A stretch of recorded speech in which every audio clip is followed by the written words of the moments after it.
Jason's son. This guy is the pick six king.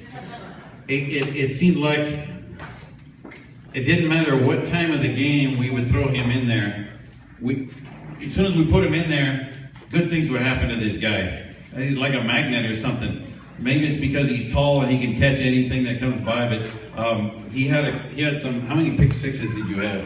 You had 2 of those, but you had fumble recoveries, and I don't know. You know your stats better than I do.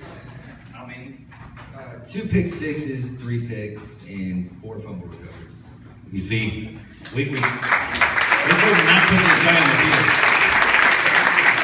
Not only that, Jason's always wanted to be a quarterback.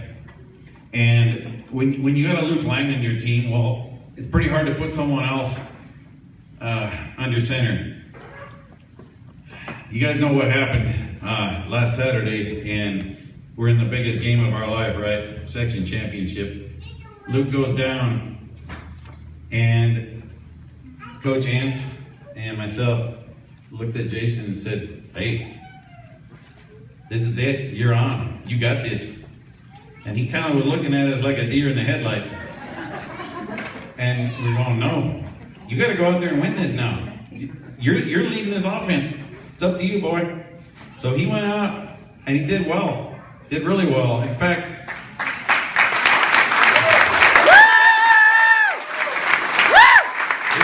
took him about a quarter of the game to get warmed up and to get used to the feel of the speed and the hard hitting and the contact out there. But I think at halftime he decided, yeah, I do got this.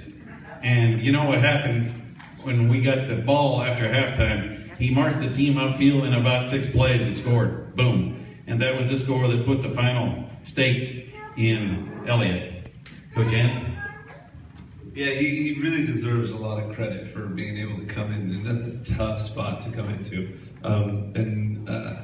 At first he did have that deer in the headlights look, and then he got whacked good a couple times. You kind of shake the nerves off, and we called a timeout. I think him and I had a miscommunication. I called timeout, and I once again started yelling at him. And I looked him right in the eyes and I said, "Hey, you have what it takes to win the championship with this team." And he looks at me and he's like, "Yeah, of course I do." And he had that inner confidence in it the whole time. But the thing about playing quarterback is you can't play quarterback unless you're a guy that the rest of the team is willing to follow.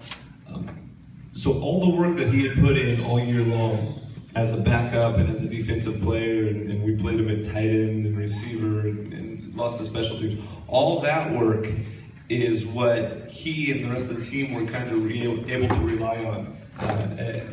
And when we threw him in there, the rest of the team's like, "Yeah, dude, we'll follow you." So congratulations on stepping in a really big spot, and well done, Jason. Great job, Jason. Russell Postmaster.